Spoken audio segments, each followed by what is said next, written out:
মদিনার যারা আল্লাহ রসুলের হাতে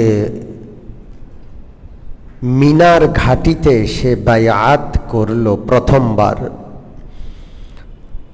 আল্লাহ রসুল সাল্লাল্লাহু আলাইহি ওয়াসাল্লাম তাদের সাথে দুইজন দাঈ মদিনায় পাঠালেন। এই দুইজনের নাম আমাদের মনে থাকার কথা। একজন হলেন হযরত মুসআব ইবনে উমাইর রাদিয়াল্লাহু তাআলা আনহু। আরেকজন হলেন জন্ম অন্ধ হযরত আব্দুল্লাহ ইবনে উম্মে মাকতুম রাদিয়াল্লাহু আনহু। এই দুইজনের নাম স্মরণ রাখা খুবই দরকার। আল্লাহ রসুল মদিনায় যাওয়ার আগেই এই দুইজনকে মক্কা থেকে শিক্ষক হিসেবে মদিনায় পাঠালেন। রসুল্লাহ মদিনায় যাওয়ার পূর্বে তারা ইসলামের প্রচার করে মদিনায় পরিবেশ যেন তৈরি করে নেন। এরপরে রসুল্লাহ যখন যাবেন তখন যেন মদিনা রসুল্লাহর অনুকূলে থাকে, প্রতিকূলে না হয়।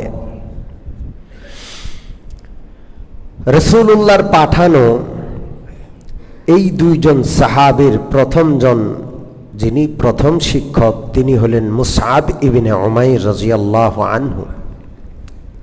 আমি গত সপ্তাহে বলেছিলাম তিনি চেহারা শুরুতে দেহের কাঠামোতে কিছুটা রাসূলুল্লাহ সাল্লাল্লাহু আলাইহি ওয়াসাল্লামের মতো। পিছন থেকে কেউ দেখলে মনে হতো যে আল্লাহ রসুল কি না, এমন একটা অবস্থা। তো এই সাহাবী তার দাওয়াতের যে প্রাঞ্জল ভাষা উপস্থাপনা, এটা অনেক সুন্দর ছিল। এই জন্য তিনি মাত্র 1 বৎসরে রাসূলুল্লাহ সাল্লাল্লাহু আলাইহি ওয়াসাল্লাম পাঠালেন। মাত্র 1 বৎসরে তিনি মদিনার ঘরে ঘরে ইসলাম পৌঁছে দিলেন।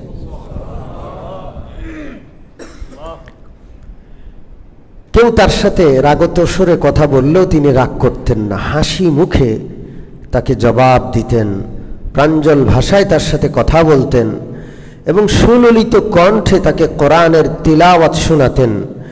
ফলে যেই লোকটা একটু আগে তার সাথে রূঢ় আচরণ করেছে, দুর্ব্যবহার করেছে, সেই লোকটাও তার তিলাওয়াতে মুগ্ধ হয়ে, তার দাওয়াতে মুগ্ধ হয়ে মুহূর্তেই পাল্টে যেত এবং তার হাতে হাত দিয়ে কালিমা পড়ে মুসলমান হয়ে যেত। এর একটা প্রমাণ গত সপ্তাহে বলেছিলাম। হযরত উসাইদ ইবনে হুযাইর রাদিয়াল্লাহু তাআলা আনহু, তিনি গিয়েছিলেন বাধা দেওয়ার জন্য। আপনারা কেন আসছেন আমাদের এলাকায়? আপনারা এক্ষুনি বেরিয়ে যান।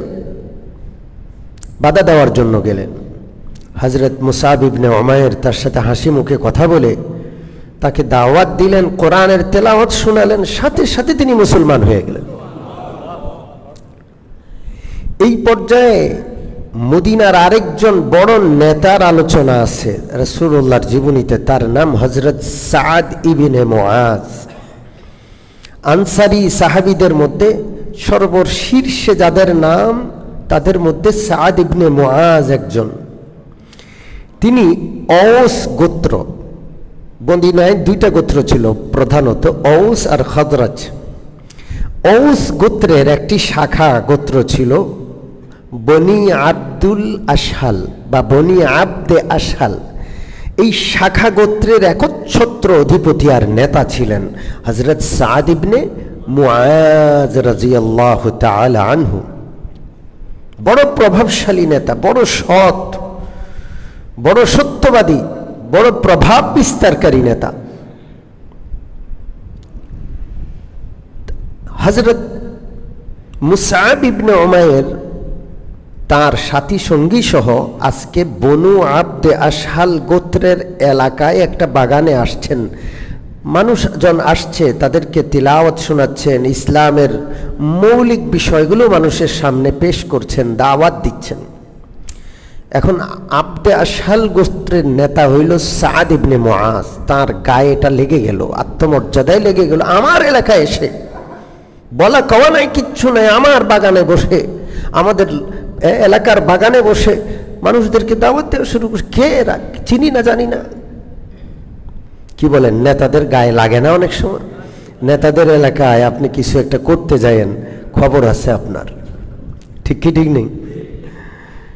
তো হযরত সাদ ইবনে মুআজ রাদিয়াল্লাহু তাআলা আনহু প্রচন্ড ক্ষেপে গেলেন, প্রচন্ড রাগ, হাতিয়ার পরে নিলেন, তরবারি, খোলা তরবারি হাতে নিলেন, এক হাতে তরবারি আরেক হাতে বল্লম।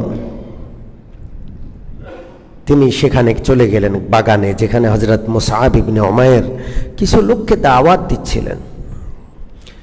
সাদ ইবনে মুআজ রাদিয়াল্লাহু তাআলা আনহু চিৎকার করে বললেন, এত বড় সাহস আমার এলাকায় এসে আমি যে বিষয়গুলোকে পছন্দ করি না সেগুলো করছো, এবং তোমাদের এই দাওয়াতের কারণে অনেক লোক আমাদের ধর্ম ত্যাগ করেছে। আজকে অন্যদের ঘরের লোকেরা মুসলমান হচ্ছে, আগামীকাল তো আমার বউ বাচ্চা, আমার পরিবারের লোকেরা মুসলমান হয়ে আমার বিপক্ষে দাঁড়াবে। খুব গরম, প্রচন্ড রাগত স্বরে, উচ্চ স্বরে ধমক দিচ্ছিলেন। মুসআব ইবনে উমাইর রাদিয়াল্লাহু তাআলা আনহু শুধু হাসছেন, তার মুখে হাসি। এই গুণটা অনেক বড় গুণ, হাসির মোকাবেলা কেউ করতে পারে না। মনে রাখবেন, রাগের মোকাবেলা রাগ দিয়া হয়, হাসির মোকাবেলা হয় না। যত বড় বিষয় হোক, আপনি হেসে ওইটাকে খুব ছোট, খুব স্বাভাবিক, খুব নর্মাল করে ফেলতে পারবেন। শুধু ধৈর্য দরকার। আমরা এই বিষয়ে অনেকে ফেল করি, অন্য জায়গায় তো অনেক দূরে, ঘরের ভিতরে পরিবারেই ফেল করি, ঠিক কি ঠিক না? জোরে বলেন। আমাদের বিবির কাছে ফেল করি। আর মহিলারা তো একটু মুখরা হয়, পেটের ভিতর কথা রাখতে পারে না, একটু সামান্য কষ্ট পাইলে একবারে 10 বছর আগের বিয়ের পর থেকে যত দুঃখ কষ্ট সব একসাথে জমা হয়ে যায়, ঠিক কি ঠিক না? এই অভিজ্ঞতা আপনাদের নাই? সবার ঘরে ঘরেই তো আছে না? একটু ধৈর্যের পরিচয় দিতে হবে। আমার বিবির চেয়ে ভালো মানুষ দুনিয়াতে আর নাই, মনে রাখবেন। প্রত্যেক ভাই মনে করবেন যে আমার বিবি পৃথিবীর সবচেয়ে ভালো মানুষ। আল্লাহ তাআলা তাকে আমার বিবি হিসাবে আমার জোড় মিলাইছেন, আলহামদুলিল্লাহ বলেন। একটু ধৈর্য ধরবেন। বাচ্চা যখন জ্বালায় ধৈর্য ধরেন না? বাচ্চা ফেলে দেন, বাচ্চাকে বাড়ির থেকে বের করে দেন। বিবি এটাও বাচ্চার কাছাকাছি। নারী শিশু একসাথে বলে না, কারণ কি? শিশুর বুঝ আর নারীর বুঝ কাছাকাছি। একটু ধৈর্য ধরবেন। আমি নাম বলবো না, আমাদের খুব প্রিয় মুসল্লি, বড় মাপের মুসল্লি, তার স্ত্রীর সাথে তার ছাড়াছাড়ি হয়ে যাচ্ছিল, কঠিন অবস্থা। আমি শুধু এতটুকু বললাম যে আপনি তাকে অসুস্থ মনে করেন, সে অসুস্থ, আপনি রাগ করবেন না। অসুস্থকে যেমন একটু ধৈর্য ধরে তার চিকিৎসা দিতে হয়, আপনার বিবিকে একটু বুঝান, ঠিক হয়ে যাবে। একেবারে যায় অবস্থা। আলহামদুলিল্লাহ, এখন স্বামী স্ত্রীর মধ্যে অনেক মহাব্বত, তারা আল্লাহর ঘরে গিয়েও ঘুরে আসছে। আল্লাহ। তো হযরত মুসআব ইবনে উমাইর রাদিয়াল্লাহু তাআলা হাসছেন, রাগ করছেন না। গালের বিপরীত, ধমকের বিপরীতে তিনি হাসছেন। আমরাও হাসবো ইনশাআল্লাহ, ঠোঁটে যেন হাসির রেখা থাকে। ঘরে গিয়ে কোনো ঝগড়া নাই। আপনি নিয়ত করেন যে আমি ঝগড়া করব না, দেখবেন ঘরে শান্তি আর শান্তি। বিবি সাহেবা কিছুক্ষণ বকাঝকা করে নিজে নিজে চুপ হয়ে যাবে, কথা ঠিক কিনা? একা একা বেশিক্ষণ চলে? জোরে বলেন, বেশিক্ষণ চলবে না। আল্লাহ আমাদের পরিবারগুলোকে জান্নাতি পরিবার বানায়া দেন। এখানে যেহেতু বিবির কথা আসছে, একটা কথা বলে দেই। বিবি সাহেবাকে দুইভাবে চিন্তা করবেন। এক নম্বর হলো আপনার বিবি, আপনি তাকে শাসন করবেন, 2-4টা ধমক দিবেন, একটু শুধরে দিবেন। এই অধিকার আল্লাহ আপনাকে দিয়েছে, ঘরের কর্তা আপনি, এটা আল্লাহ দিয়েছেন, এটা পশ্চিমারা দেয় নাই। দিছে পশ্চিমারা? জোরে বলেন। পশ্চিমারা আপনারা আমাকে মেয়েদের পায়ের নিচে নিয়ে গেছে নারী অধিকার এর নামে, নারী অধিকার, নারীবাদী এর নামে পুরুষদেরকে মেয়েদের পায়ের নিচে নিয়ে গেছে।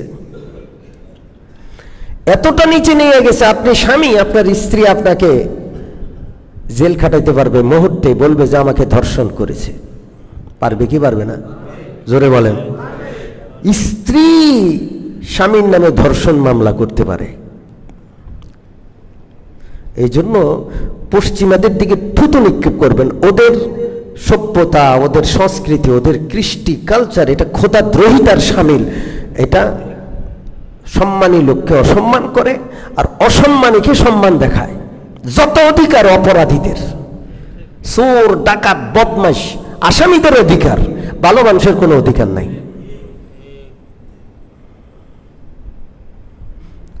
আসল কথায় আসি। হযরত মুসাব ইবনে উমাইর হাসছেন। সাদ ইবনে মুআজ রাদিয়াল্লাহু তাআলা আনহু বেশিক্ষণ রাগ ধরে রাখতে পারলেন না। তিনি প্রথমে খুব খেপে গেলেন, পরে আস্তে আস্তে তিনি স্বাভাবিক হয়ে গেলেন। হযরত মুসাব ইবনে উমাইর বললেন, সম্মানিত নেতা সাহেব, আমি আপনাকে একটা আবদার করি। আমি যে কথাগুলো বলছি আপনি যদি একটু মেহেরবানি করে শুনতেন, আপনার যদি ভালো লাগে আপনি সেটা গ্রহণ করলেন বা না করলেন, আর যদি ভালো না লাগে আপনি বলে দিবেন, আমরা চলে যাব এখান থেকে। আপনার এলাকা, আপনার নেতৃত্ব এখানে, আমরা এখানে আপনার কাছে দাওয়াত নিয়ে আসছি, ভালো না লাগলে আমরা চলে যাব।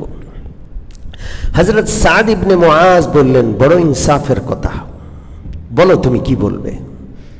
হযরত সাদ ইবনে মুআজকে সামনে রেখে মুসাব ইবনে উমাইর রাদিয়াল্লাহু তাআলা আনহু আল্লাহর একত্ববাদ বুঝালেন, মুহাম্মদুর রাসূলুল্লাহ সাল্লাল্লাহু আলাইহি ওয়াসাল্লামের রিসালাত বুঝালেন।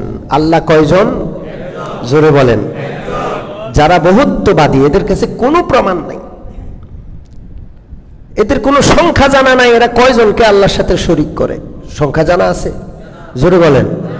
আমরা একজনকে মানি, আমাদের সংখ্যা নির্ধারিত কত? জোরে বলেন কত? আল্লাহু আহাদ। এই আহাদের মধ্যে ব্যাপক ক্ষমতা, ব্যাপক শক্তি, বহুত্ববাদে কোনো শক্তি নাই, কোনো জবাব নাই। তিনি মেনে নিলেন একত্ববাদ।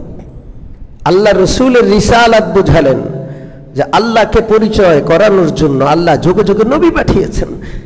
সর্বশেষ নবী, চূড়ান্ত নবী মুহাম্মদুর রাসূলুল্লাহ সাল্লাল্লাহু আলাইহি ওয়াসাল্লাম। আল্লাহর পরিচয় নবীরা দিয়েছেন। নবীদের অনুপস্থিতিতে উলামায়ে কেরাম আল্লাহর পরিচয় সাধারণ মানুষকে দিবে। বান্দা যদি নবীকে না মানে, উম্মত যদি নবীকে না মানে, আল্লাহর পরিচয় পাওয়ার কোনো মাধ্যম আর নাই। সাধারণ মানুষ যদি আলেমদেরকে না মানে, আলেমদেরকে দুশ্মন মনে করে আলেমদের শত্রুতায় নেমে যায়, আল্লাহর পরিচয় দেওয়ার মতো আর কেউ নাই। রাসূলুল্লাহ দুইটা পরিচয়, একটা হলো তিনি নবী, দ্বিতীয় পরিচয় তিনি আখিরি নবী। দ্বিতীয় পরিচয় কি? তারপরে নবী আছে? আসবেন? আসবেন না। আর নবীর দরজা আল্লাহ বন্ধ করে দিয়েছেন। আজকে আন্তর্জাতিক খতমে নবুয়ত মহাসম্মেলন হলো সোহরাওয়ার্দী উদ্যানে। আমি নিজে সেখানে গিয়েছি, দীর্ঘ সময় ছিলাম আমি নিজেও। কিন্তু একটা পরিতাপের বিষয়, সাধারণ মানুষের, সাধারণ জনগণের সম্পৃক্ততা যেভাবে আশা করা হচ্ছিল সেভাবে না। এখানে আলেম ওলামারা, এখানে তালেবুল ইলম মাদ্রাসার ছাত্ররা বেশি সংখ্যক। সাধারণ মানুষের মধ্যে যেন এটা দাগ কাটতে পারছে না। সারা দেশের ইমাম, সারা দেশের আলেম চিৎকার করে বলছে মুহাম্মদুর রাসূলুল্লাহর খতমে নবুয়তের উপর আক্রমণ হচ্ছে। আপনি সাধারণ মানুষ হতে পারেন, ব্যবসায়ী হতে পারেন, চাকরিজীবী হতে পারেন, আপনি তো নবী প্রেমিক। নবীর প্রেম না থাকলে তো আপনি মুসলমানই না। তো নবীর উপর আক্রমণ, নবীর খতমে নবুয়তের উপর আক্রমণ, আপনি কেন সেখানে যাবেন না? এটা কি খালি হুজুরদের দায়িত্ব? নবী প্রেমিক শুধু হুজুররা? আলেমরা প্রত্যেকেই নবী প্রেমিক। হাত তোলেন তো কে কে নবী প্রেমিক? নারায়ে তাকবীর। আমরা সবাই রাসূলুল্লাহকে আমাদের প্রাণের চেয়ে বেশি ভালোবাসি। কথা ঠিক কি ঠিক না? কিন্তু সাধারণ মানুষের উপস্থিতি কম এবং অনেকে বুঝেই না বিষয়টা কি, অথচ 1 মিনিট লাগে বুঝাইতে। বুঝাইতে কয় মিনিট? এরা মসজিদে যায় না, এরা কোনোদিন আলেমদের কাছে শুনেও না, এবং অনেক মুসলমান আছে আলেমদেরকে পছন্দই করে না। শুনবে কার কাছ থেকে? খুব সহজ কথা, আখেরি নবীর পরে আর কোনো নবী আসবে না। বিশ্ব নবী কিয়ামতের আগ পর্যন্ত 30 জন বড় বড় ভণ্ড নবী আসবে এর ভবিষ্যৎবাণী করে গিয়েছেন। গোলাম আহমদ কাদিয়ানী 30 জনের একজন। এই খবিস দুষ্ট বাথরুমের ভিতরে একেবারে নাপাকের ভিতরে পড়ে মারা গেছে। কোন নবী কি এমন মারা যায়? জোরে বলেন। আমি আগেও বলেছিলাম, সর্বপ্রথম সে নিজেকে মাহদি দাবি করে, ডাইরেক্ট নবী দাবি করে না, আস্তে আস্তে আস্তে। তারপরে কিছুদিন পরে দাবি করলো সে ঈসা আলাইহিস সালাম, কিয়ামতের আগে ঈসা আলাইহিস সালাম আসবেন, সে নাকি ঈসা আলাইহিস সালাম। কিছুদিন পর সে দাবি করলো যে আমি হইলাম নবী, আমার কাছে সরাসরি আল্লাহর পক্ষ থেকে জিবরাইল ওহী নিয়ে আসে। এই নবীকে নবুয়ত দিয়েছেন আল্লাহ না, এই নবীকে নবুয়ত দিয়েছে ব্রিটিশ সরকার। কে দিয়েছে নবুয়ত? জোরে বলেন। ব্রিটিশ সরকার। তখন ব্রিটিশ এই দেশ শাসন করত।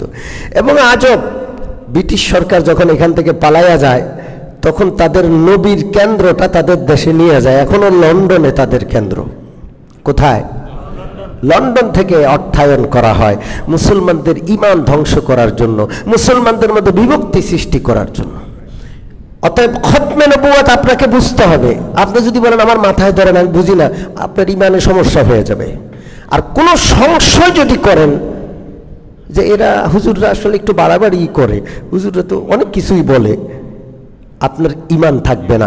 এক কথায় ওরা কাফের, ওদেরকে যারা কাফের বলবে না ওরাও কাফের। পরিষ্কার কথা। আপনাকে বুঝতেই হবে। আপনি আপনার সন্তানদেরকে যেমন মুহাম্মদুর রাসূলুল্লাহকে চিনাবেন নবী হিসেবে, এটাও চিনাইতে হবে তিনি আখিরি নবী, তারপরে আর কোনো নবী আসবে না। হযরত মুসাব ইবনে উমাইর রাদিয়াল্লাহু তাআলা আনহু সাদ ইবনে মুআজ রাদিয়াল্লাহু তাআলা আনহুকে তাওহীদ বুঝাইলেন, রিসালাত বুঝাইলেন। সাদ ইবনে মুআজ রাদিয়াল্লাহু তাআলা আনহু মুগ্ধ হলেন। হযরত মুসাব কোরআনের তিলাওয়াত করলেন, সাদ ইবনে মুআজের দু চোখ বেয়ে বেয়ে পানি পড়ে। যেই লোক অশ্রু নিয়ে আসছে, গালমন্দ করলো, বড় আওয়াজে ধমকাইলো, সেই লোক এখন কোরআনের তেলাওয়াত শুনে কান্না করছে। আল্লাহ আকবার। কোরআন এমন একখান কিতাব পৃথিবীতে এর কোনো দ্বিতীয় নাই, বিকল্প নাই। আছে? জোরে বলেন। কিন্তু আমরা তো কোরআনটাকে গ্রহণ করি না।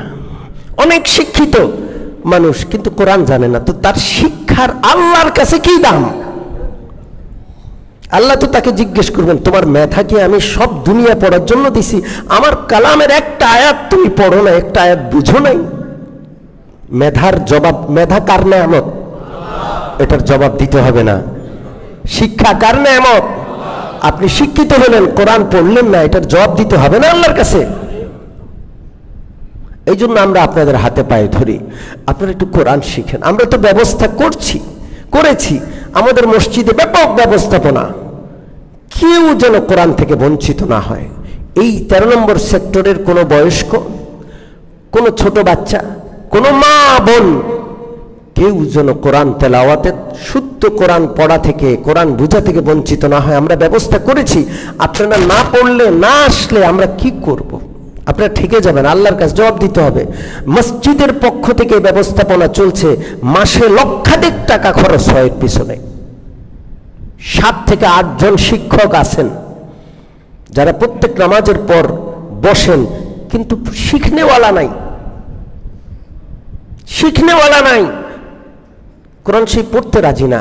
নামাজ যে পড়ছেন, আপনার তেলাওয়াতটা শুদ্ধ না হইলে নামাজ নষ্ট হয়ে যাবে। নামাজ নষ্ট হওয়ার, ভঙ্গ হওয়ার 19টি কারণ, এর মধ্যে প্রথম কারণ হলো, প্রথম ভঙ্গকারী বিষয় হলো নামাজে অশুদ্ধ তেলাওয়াত করা, নামাজে অশুদ্ধ পড়া। নামাজে অশুদ্ধ পড়লে নামাজ নষ্ট। এই জন্য আমরা কোরআন থেকে দূরে সরে গেছি। এই জন্য আমাদের এই দুর্দশা পৃথিবীব্যাপী। সম্মানিত মুসল্লিয়ানে কেরাম, মাঝে যেহেতু এই কথাটা এসেছে, হযরত মুসআব তেলাওয়াত করছেন, আর ইসলামের দুশমন ছিলেন যিনি, ইসলামকে ঠেকিয়ে দেওয়ার জন্য যিনি আসছেন, উনি কাঁদছেন। আমরা প্রত্যেকেই যেন এমন তেলাওয়াতকারী হয়ে যাই। আমিন বলেন। আমি কোরআনওয়ালা হব ইনশাআল্লাহ। আমার ঘরের প্রত্যেকটা সদস্য কোরআনওয়ালা হবে ইনশাআল্লাহ বলেন। সম্মানিত মুসল্লিয়ানে কেরাম, আমাদের গাউসুল আজম জামে মসজিদ কোরআন শিক্ষা একাডেমিতে ইতিমধ্যে ভর্তির কাজ চলছে। আমরা গত সপ্তাহ আপনাদেরকে বলেছি, আজকে প্রত্যেক শ্রোতার হাতে একটা একটা করে এই দেওয়া হবে, লিফলেট দেওয়া হবে। আপনারা এটা পড়বেন, আপনারা ভর্তি হবেন, নিজেরা শিখবেন, অন্তত পক্ষে আরেকজনকে দাওয়াত দিয়া, নিজে শিখবেন, আরেকজনকে দাওয়াত দিয়ে আনবেন। রাজি আছি ইনশাআল্লাহ। আমাদের মসজিদটা মুসল্লি দিয়াও আবাদ হওয়া দরকার, কোরআনের শিক্ষা দিয়াও আবাদ হওয়া দরকার। রাজি আছি ইনশাআল্লাহ। কোরআনের শিক্ষালয় হলো মসজিদ। কোরআন কোত্থেকে শিখতে হয়? মসজিদ থেকে। আল্লাহ যেন আমাদের মসজিদকে কোরআন শিক্ষার দ্বারা আবাদ করে দেন। জোরে বলেন আমিন। হযরত সাদ ইবনে মুআজ জার জার হয়ে কাঁদছেন আর বলছেন, বলুন আমাকে কিভাবে আপনাদের এই ধর্মে আসতে হয়, আর দেরি না। হযরত মুসআব ইবনে উমাইর বললেন, এই যে পবিত্র পানি আছে, গোসল করে আসুন, পবিত্র কাপড় চোপড় পরিধান করে আসুন, কালমা পড়ুন, 2 রাকাত নামাজ পড়ুন। সাদ ইবনে মুআজ সাথে সাথে গোসল করে পবিত্র কাপড় পরিধান করে আসলেন। হযরত মুসআবের হাতে হাত দিয়ে পড়লেন, লা ইলাহা ইল্লাল্লাহু মুহাম্মাদুর রাসূলুল্লাহ। কালমা পড়ে মুসলমান হলেন। 2 রাকাত নামাজ পড়ে খুব কাঁদছেন যে আল্লাহ, আমি কোথায় ছিলাম, কোথায় আসলাম। কালমা পড়ার আগে তার মানসিক অবস্থা কেমন ছিল, কালমা পড়ার পরে মানসিক অবস্থা কেমন হলো, এটা কোনোদিন বোঝানো যাবে না। সুখ দুঃখের কথা ভাষায় বোঝানো যায় না। সুখী মানুষ সুখের বিষয়টা বুঝে, দুঃখী মানুষ দুঃখের কষ্টটা বুঝে, কোনোদিন এটা ভাষায় প্রকাশ করা যায় না। কালমা পড়ার পর তার মনে হলো যে তার জীবনে অনেক অপূর্ণতা ছিল, এখন যেন কোনো অপূর্ণতা নাই, তিনি যেন আল্লাহকে পেয়ে গেছেন। তিনি উপস্থিত যাদের হাতে মুসলমান হলেন তাদের কাছ থেকে বিদায় নিয়ে তিনি তরবারি নিয়ে, নিজের নেজা নিয়ে, বল্লভ নিয়ে নিজের এলাকায় আসলেন। যেই মজলিস থেকে তিনি উঠে গেলেন, ওই মজলিসের লোকেরা দূর থেকে দেখে বলে যে এর তো চেহারা আগের মতো নাই, কোনো একটা অঘটন নিশ্চয়ই কি হয়ে গেছে, ঘটে গেছে। চেহারা দেখেই মানুষ বলতেছে যে কোনো একটা অঘটন ঘটছে, এর চেহারা আগের মতো নাই। ওই মজলিসে এসে তিনি ডাক দিলেন, সবাই আসো। গোটা বনি আব্দে আশহাল গোত্রের সমস্ত নারী পুরুষ চলে আসলেন নেতার ডাকে। তিনি কোনো কথা নাই, প্রথম কথা বললেন, আমি কে? বলে আপনি আমাদের নেতা। বলে যে আমি কেমন মানুষ, আমি নেতা, আমি কি জোর করে শেখ হাসিনা মার্কা নেতা? না, আপনি জোর করে বসে আছেন তা না, আপনি আমাদের মধ্যে সবচেয়ে যোগ্য, সবচেয়ে দয়াশীল, সবচেয়ে শিক্ষিত, প্রজ্ঞা, শিক্ষা, নেতৃত্বের গুণ, দয়া, মায়া, ইনসাফ, ন্যায়পরায়ণতা, কোন দিক থেকে আপনার কোনো বিকল্প নাই, আপনি আমাদের সবার শ্রদ্ধেয়। বলে যে শুনে রাখো, আমার সাথে তোমাদের যদি কোনো সম্পর্ক রাখতে হয় একটাই পথ, আমি কিন্তু কালমা পড়ে আসছি, তোমরা যদি সবাই কালমা না পড়ো কারোর সাথে আমার কোনো কথা নাই। আল্লাহর কসম করলেন, কসম করে শপথ করে বললেন, আল্লাহর কসম আমি তোমাদের সাথে কথা বলবো না। শুধু এতটুকু কথা বললেন নেতা, যে আমি তোমাদের সাথে কথা বলবো না, আমি কালমা পড়ছি, তোমরা কালমা পড়বা, আর নাইলে আমি সব ছেড়ে দিব। কিতাবে লেখে ওই দিন সূর্য ডুবার আগে আগে গোটা বনি আব্দে আশহাল গোত্রের সমস্ত নারী, সমস্ত পুরুষ, সমস্ত বাচ্চা সবাই কালমা পড়ে মুসলমান হয়ে যায়। একজন নেতার কত ক্ষমতা! সে যদি খারাপ হয় গোটা এলাকার লোক খারাপ হয়ে যায়, আর সে যদি ভালো হয় গোটা এলাকার লোক ভালো হয়ে যায়। আজকে আমাদের নেতাদের সমস্যা অনেক বেশি, ঠিক কি ঠিক না? ওরা দুর্নীতি করে, এই জন্য সমাজের রন্ধ্রে রন্ধ্রে দুর্নীতি। শুধু একটা লোক বাকি ছিল মুসলমান হওয়ার, নাম হইল উসাইরিম। নাম হইল কি? জোরে বলেন। উসাইরিম। উনি মুসলমান হন নাই। একটা লোক, শুধু একটা লোক। রাসূলুল্লাহ মদিনায় আসছে, তখনও মুসলমান হয় না উসাইরিম। আর ইসলামে তো কোনো জবরদস্তি নেই, আছে মদিনার প্রেসিডেন্ট রাসূলুল্লাহ, কিন্তু ওই একটা গোত্রের হাজার মানুষ মুসলমান হয়েছে, একটা লোক মুসলমান হয় না। কোনো জোরাজুরি নেই। বদর গেল, কোনো জোরাজুরি নাই, তিনি তার ধর্ম পালন করছেন। ঠিক উহুদ, যেই দিন উহুদের যুদ্ধ হবে, এই লোক রাসূলুল্লাহ দরবারে আসছে, কই ইয়া রাসূলুল্লাহ, আর পারছি না, আর পারছি না, আপনার হাতটা দেন, আমি একটু আপনার হাতটায় হাত রাখবো। আর সবাই যে কালমা পড়ে ফেলছে, আমি অধম, আমি কঠিন হৃদয়ের, এতদিন নিজেকে বিরত রাখছি, আর পারছি না, আমিও কালমা পড়ে মুসলমান হব। একেবারে উহুদের ময়দানে যুদ্ধে যাবে, শত্রুর মোকাবেলায় কিছুক্ষণের মধ্যে দাঁড়াবে, এই মুহূর্তে এসে উসাইরিম রাদিয়াল্লাহু আনহু মুসলমান হইলেন। আর বললেন, ইয়া রাসূলুল্লাহ, এখন আমি কি করব? রাসূলুল্লাহ বললেন যে আমার পাশে লাইনে দাঁড়াও, তরবারি নিয়া যুদ্ধের ময়দানে জাহাদে আমার পাশে দাঁড়াও। হযরত উসাইরিম তরবারি নিয়ে দাঁড়ায়া গেলেন এবং উহুদের যুদ্ধে যুদ্ধ করে তিনি সেখানে শাহাদাত বরণ করলেন। এক ওয়াক্ত নামাজ পড়ার সুযোগ হয়নি, একটা রোজা রাখার সুযোগ হয় নাই। ইসলামের যে আমলগুলো, ঈমান আনা ছাড়া কোনো আমল করার সুযোগ হয় নাই। রাসূলুল্লাহ বলেন, আমি সাক্ষ্য দিচ্ছি উসাইরিম আল্লাহর জান্নাতে চলে গেছে। এবং মাঝে মাঝে আল্লাহর রাসূল সাহাবাদেরকে জিজ্ঞেস করতেন, এমন লোকটাকে কি তোমরা চিনো? জীবনে এক ওয়াক্ত নামাজ পড়ার সুযোগ পায় নাই, কোনোদিন রোজা রাখার সুযোগ পায় নাই, ইসলামের কোনো আমল করার সুযোগ পায় নাই, শুধু কালমাটা পড়েছে আর সরাসরি আল্লাহর জান্নাতে ঢুকে গেছে। সাহাবারা অনেক সময় বলতে পারতেন, অনেক সময় বলতে পারতেন না। রাসূলুল্লাহ এই উসাইরিমের নাম বলতেন। রাসূলুল্লাহর ইন্তেকালের পর আল্লাহর রাসূলের কলিজার টুকরা সাহাবী হযরত আবু হুরায়রা রাদিয়াল্লাহু তাআলা আনহু এই উসাইরিমের আলোচনা মাঝে মাঝে করতেন, বলতেন নামাজ পড়তে পারেন নাই, রোজা রাখার সময় পান নাই, শুধু কালমা পড়ছে, আল্লাহর রাসূলের সামনে শাহাদাত বরণ করছে, রাসূলুল্লাহ সাক্ষী দিয়েছেন তিনি জান্নাতি। আল্লাহু আকবার। আল্লাহ রাসূল সাল্লাল্লাহু আলাইহি ওয়াসাল্লামের এই দুইজন শিক্ষক মদিনায় বিপ্লব ঘটিয়ে দিলেন, আজব বিপ্লব। পরের বছর হজের সময়, আর হজের সময়, হজের আগে এই দুইজন আল্লাহওয়ালা শিক্ষক বিশাল বড় কাফেলা নিয়ে হজে আসলেন। কি নিয়ে? বিশাল বড় কাফেলা, প্রায় 400 লোক। কত লোক? 400 লোক। এই 400 লোকের মধ্যে সেই যুগে, মনে রাখবেন, সেই যুগে মুশরিকরাও হজ করত। কারা হজ করত? মুশরিকরা হজ করত। তো এই 400 লোকের মধ্যে 75 থেকে 85 জন মুসলমান ছিল, আর বাকি সব মুশরিক।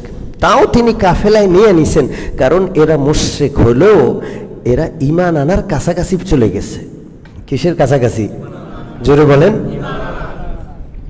আর হযরত মুসাব ইবনে উমাইর শুধু দাওয়াতি কাজ করেছেন তা না, তিনি মদিনায় যে গত একটা বছর ছিলেন, মদিনার লোকগুলোকে খুব ভালো করে তিনি স্টাডি করেছেন। এই লোকগুলোর ভালো অভ্যাস কি, এরা কি কি গুণ রাখে। এক এক এলাকার মানুষের এক এক রকমের গুণ আছে, ঠিক কি ঠিক না?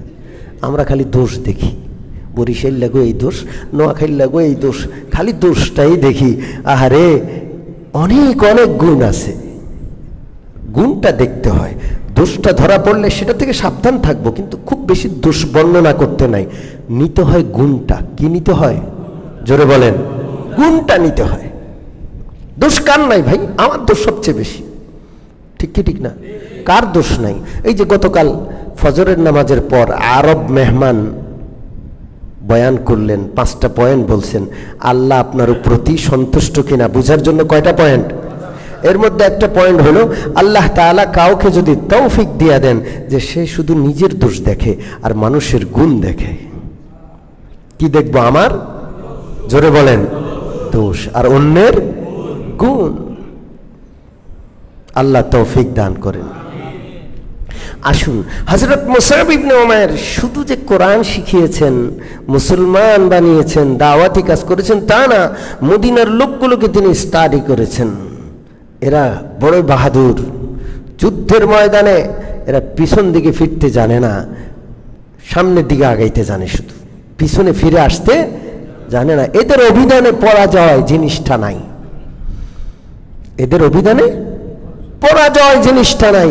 এরা যা কথা দেয় জান গেলেও তা রক্ষা করে। আর আমাদের বাঙালিরা ওয়াদা খেলাপ করাটাই আমাদের যেন সবকিছু, সবার প্রত্যেকটা মানুষ লেনদেন করে দেখেন, বিশ্বাস না হইলে হাসতেছে, মনে হয় যে অভিজ্ঞতা নাই। আছে অভিজ্ঞতা? হ্যাঁ হ্যাঁ। তো রাসূলুল্লাহ সাল্লাল্লাহু আলাইহি ওয়াসাল্লামের সাথে এসে সাক্ষাৎ করলেন 400 লোক, বিশাল বড় হজ কাফেলা।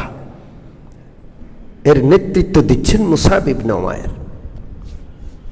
এর মধ্যে 70-75 জন মুসলমান, বাকিরা কি মুশরিক। জোরে বলেন কি? মুসলমানদেরকে নিয়ে তিনি পরামর্শ করলেন যে আমরা তো আলহামদুলিল্লাহ মদিনায় এখন অনেক সংখ্যা, কোনো ঘর নাই যেখানে কালমাওয়ালা নাই। মদিনার পরিবেশ অনেক সুন্দর। রাসূলুল্লাহ মদিনায় আসলে বাকি লোকগুলো মুসলমান হয়ে যাবে। মদিনায় আমরা রাসূলুল্লাহকে মাথায় তুলে রাখবো, কিন্তু আমরা যাকে এত মহব্বত করি তিনি মক্কার প্রান্তরে প্রান্তরে ঘুরছেন, পাহাড়ে পাহাড়ে ঘুরছেন, কেউ তার সঙ্গী নাই, সবাই পাথর মারে, সবাই তাকে মুখের উপর আঙ্গুল দিয়ে নির্দেশ করে বলে যে মিথ্যুক, জাদুকর, কেউ তার কথা শুনে না। এইভাবে আমরা রাসূলুল্লাহকে কতদিন রাখবো এখানে? আমরা এখানে প্রান্তরে প্রান্তরে রাসূলুল্লাহ ঘুরবে আর আমরা এটা সহ্য করব? আমরা কি রাসূলুল্লাহকে দাওয়াত দিতে পারি না যে আমাদের কাছে চলে আসেন? এই 72-75 জন বা 80-85 জন এনারা গোপনে পরামর্শ করলেন যে এইবার আমরা মিনার ঘাটিতে গিয়া আল্লাহ রসুলকে দাওয়াত দিব যে ইয়া রাসূলুল্লাহ আপনি মদিনায় চলে আসেন। আল্লাহু আকবার। সোনার মদিনা। কেউ যদি রাসূলুল্লাহকে অথবা রাসূলুল্লাহর কোন নায়েব, নবীর নায়েব, নবীর ওয়ারিসকে গ্রহণ করলো, সে ধন্য হয়ে যাবে। রাসূলুল্লাহকে গ্রহণ করে মদিনাবাসী কি ধন্য হয়নি? জোরে বলেন।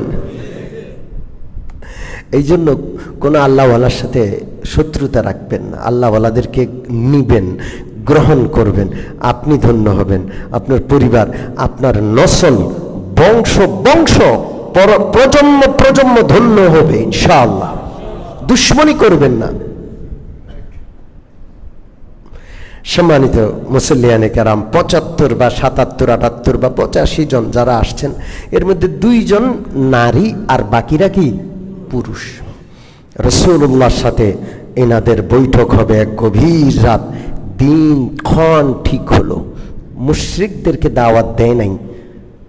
এই বিশেষ মিটিংয়ে শুধু মুসলমানরা বসবে রাসূলুল্লাহকে নিয়ে। রাসূলুল্লাহর কাছে খবর পৌঁছলো, নবীজি শুধু তার সাথে একজনকে নিলেন, হযরত আব্বাস। জোরে বলেন কাকে? নবীজির চাচা না, আব্বাস, হযরত আব্বাসকে নিলেন। এই যে বৈঠকটা হইল এটাকে বলা হয় বাইআতে আকাবায়ে সানিয়া, দ্বিতীয় বায়াত। মিনার ওই ঘাটিতে, যেই ঘাটিতে প্রথম বায়াত হয়েছিল, গত বছর 12 জন এসে রাসূলুল্লাহর হাতে হাত দিয়ে বায়াত করেছে। এই বছর 75 বা 80 জন রাসূলুল্লাহর হাতে বায়াত করবে। বৈঠক বসেছে, কি কি আলোচনা হচ্ছে মদিনাবাসীর মধ্যে, রাসূলুল্লাহর মধ্যে, এবং রাসূলুল্লাহর চাচা তাদেরকে একটা ভাষণ দিলেন। সেই ভাষণে কি বললেন এই ব্যাপারে বিস্তারিত আলোচনা আগামী সিরাত মাহফিলে হবে ইনশাআল্লাহ। আল্লাহ আমাদের সকলকে এই বিষয়গুলো অন্তরে ধারণ করার তৌফিক দান করেন। সম্মানিত উপস্থিতি, একটা কথা আপনাদের সামনে বলি, সেটা হলো যে